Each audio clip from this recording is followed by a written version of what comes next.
Alright, welcome back to another episode. So, previous episode we talked about hanging some sheetrock. Today we're going to talk about all the prep work involved in painting it. We're going to start by caulking in the baseboard. We're going to talk about primer and paint. So let's see what we need. Alright, so for caulking, there's, a million different kind. Just as long as you, for baseboard, interior, you just want to go with basically whatever you can find. This is some 20-minute from DAP, not a big deal. I haven't opened it, so I'm not going to open a brand new tube for this because sometimes they go bad. I'm just going to use some exterior. I don't recommend it. It's more expensive. You don't need it. So I'll just go with the cheaper stuff on the interior. So let's go ahead and talk about that. Now, when you have a tube of caulking, you're ready to go. You want to cut the tip at about a 45-degree angle, as thin as you can. Smaller the better because you don't need a lot for this.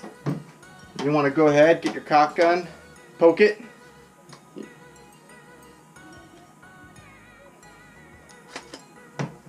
That's to open it, and sometimes if you let it dry, it'll reseal, so we're going to poke it. Now, I recommend getting a good caulking gun. There's a lot of cheap ones out there. I don't recommend it because sometimes, with the cheaper ones, you can pull the trigger and you have to manually release it. And if you forget, you're going to have drips coming out and it's just going to make a mess. So I recommend spending a little bit of money and getting a good one.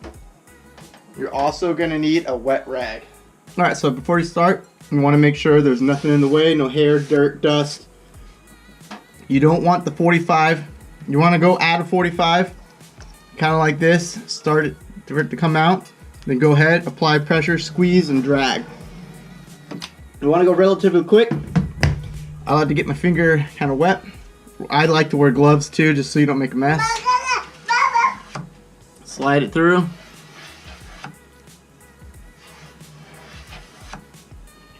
And you can see right here, I need just a hair more.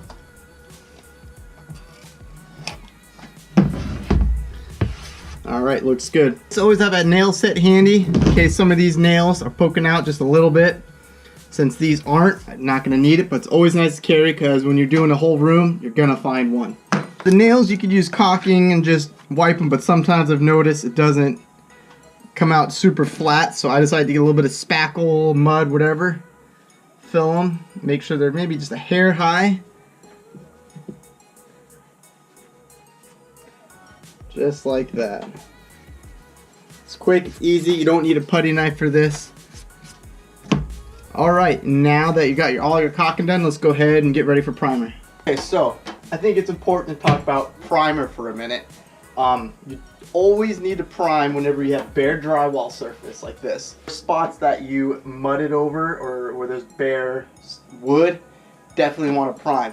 I think there's a big misconception about what primer is and what it is used for. Primer is used for, like I said, bare wood, bare drywall. You do not need to use primer. If you were painting and the wall's painted, even if it's bright blue, bright purple, pink, you do not need to prime that wall. You would just need 2 coats of paint. And I always recommend 2 coats of paint for just about whatever you do. You only need to prime when you got bare drywall, bare wood, or if you're trying to cover some stains. That's always a good way to prime too. And I think it is worth getting a good primer. There is no such thing as primer paint. You will see it all over the place. Primer is one thing, paint's another thing. You're not going to wear your flip-flops to go run a marathon. They're both shoes, very different things, very different uses. They will label them like that. Ask any professional painter. Don't ask a paint store because they're going to recommend it. They are not the same thing. Now, primer paint's okay to use for paint, but only use a primer for primer. 2 very different products, very different things. They are not the same. I recommend, this is Zinsser 123, made by Rust-Oleum. It's a great product, interior, exterior, dries within an hour, mildew resistant. It's great. I've used it for a wide range of things, so I would recommend this. Okay, so priming and painting, general rule of thumb, it's not too great to go right out of the can. I always do. Most people don't prefer it or don't recommend it because you're going to contaminate the paint with whatever's on the wall. But in my mind, I save my paint anyway. I pour right back everything I put in another bucket. So never had an issue. That's just the way I do it. And any way you see someone paint, there's a million different ways to do it. Everyone's got their own way. This is just the way I do it. You could do it a different way. totally right. This is just the way I do it. I like to go in, cut in with my brush first. I'm just gonna go ahead and I'm gonna hit this baseboard. Not a big deal. It is already primed, but I'm not gonna put the time in to cut it in because I like to do the baseboard very last. So let's go ahead and hit this.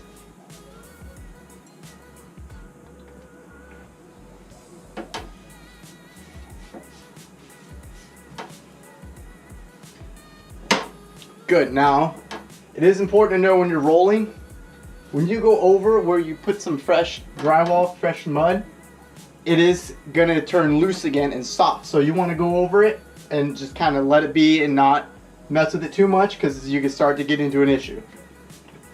And I like to use a bigger nap roller when it comes to priming and painting to hide some of the very little imperfections that you might be able to pick up. So I prefer about a 3/8 inch nap roller when I roll, just to give it a little bit of an orange peel texture. For demonstration purposes, I'm going to go right out of the bucket instead of getting something else. I don't want to get a big mess going.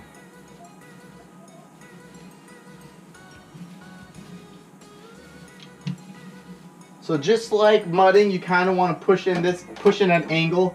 I like to put heavy on this side, lighter on this side, because if I just go flat straight, you're going to be left with a big thick spot right here, and you will see that when it dries. You might even feel it. So it's nice to go in at an angle, then you leave nothing behind, just like that. The other thing is you want to get as close as you can to that baseboard. Maybe, you know what, just hit it anyway. And you can go back. Oh, the battery's dying. And you can go back and get rid of all the marks that you put on there, because rolling does leave marks. So you'll go back and get rid of that, and it's good to pick out any little boogers you find.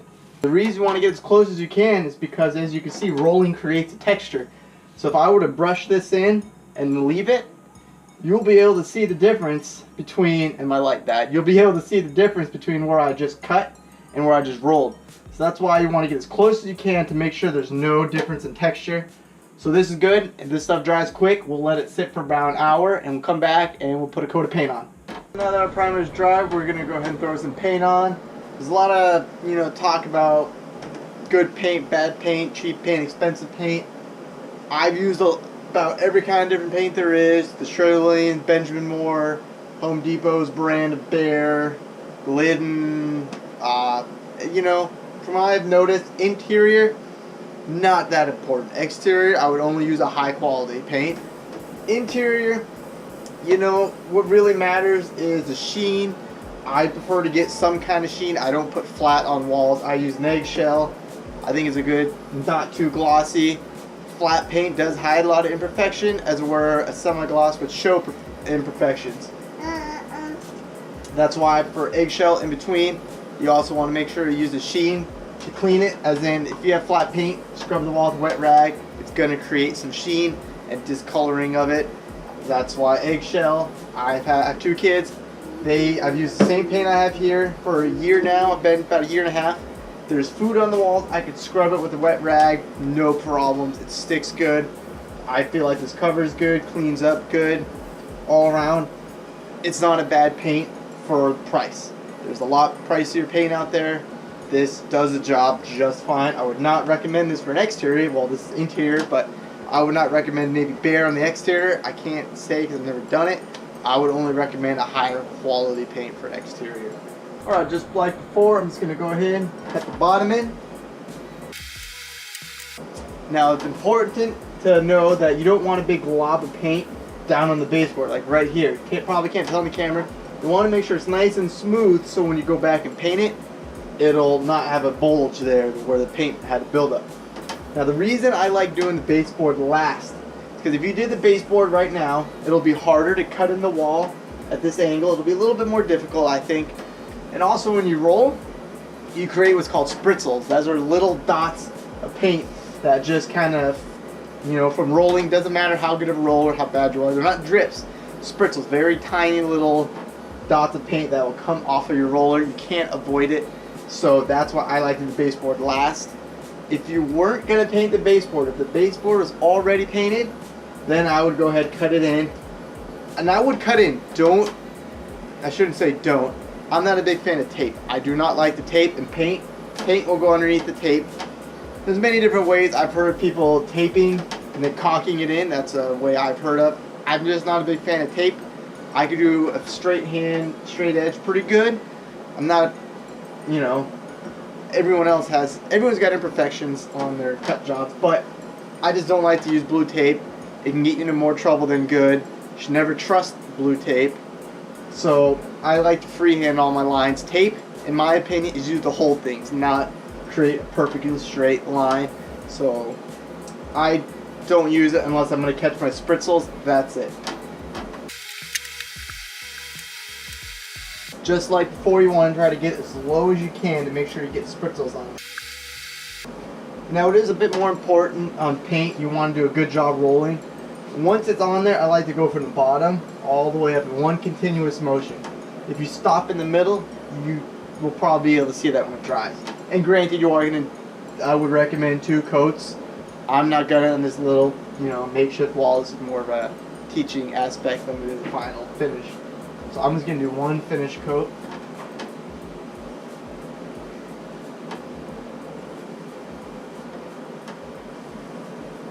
Now, even though this might look good, I can see through it in spots.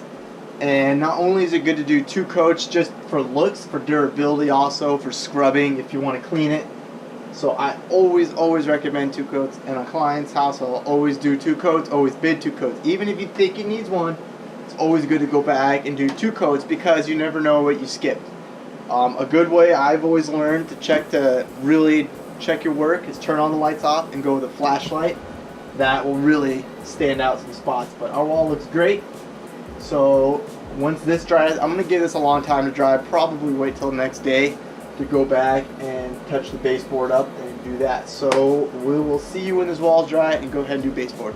Okay, so now that our wall is nice and dry, let's go ahead and get the baseboard and talk about paint. Now, like I said on the walls, I could care less what kind of paint I use on an interior wall. Not in bathrooms. Bathrooms might be a different story. You might want to use a little bit more higher quality due to the humidity levels. But baseboard, I like to use a really high quality paint. This is Sherwin-Williams Pro Classic. It's fantastic. It is a bit expensive, but I only use this stuff for doors, baseboard, and trim.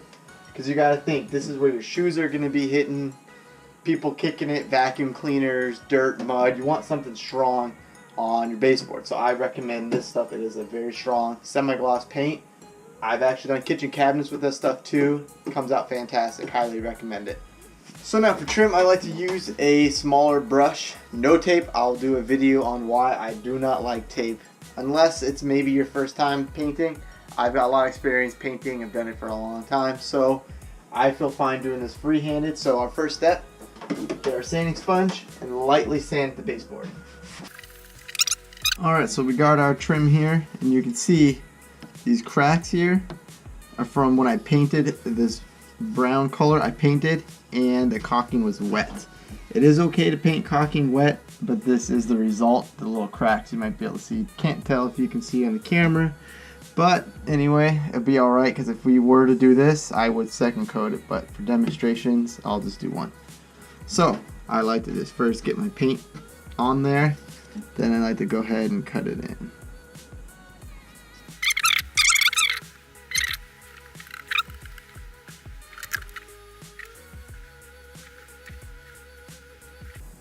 Now once you get it on there, you want to go ahead and tip it off. It's just very lightly pushing the brush in 1 stroke. This will give it a little bit more cleaner, more uniformed look. As you can see, this does take a while, but it's worth putting the time in. Making it look good, because this is what makes your paint jobs really pop.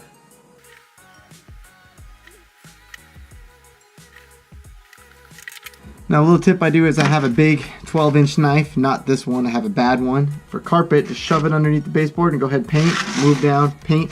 So you can go ahead, instead of cutting in this bottom one and getting the carpet, you can just go ahead and hit it nice and quick. Alright, so that finishes up our painting video of our nice little makeshift wall here. I would recommend 2 coats, but demonstration's only 1. Our next video, we're going to talk about drywall anchors and finding studs for hanging whatever you want to hang. So make sure you subscribe to the channel, like the video, leave a comment of future videos that you want to see. And that's it. We'll see you guys next time.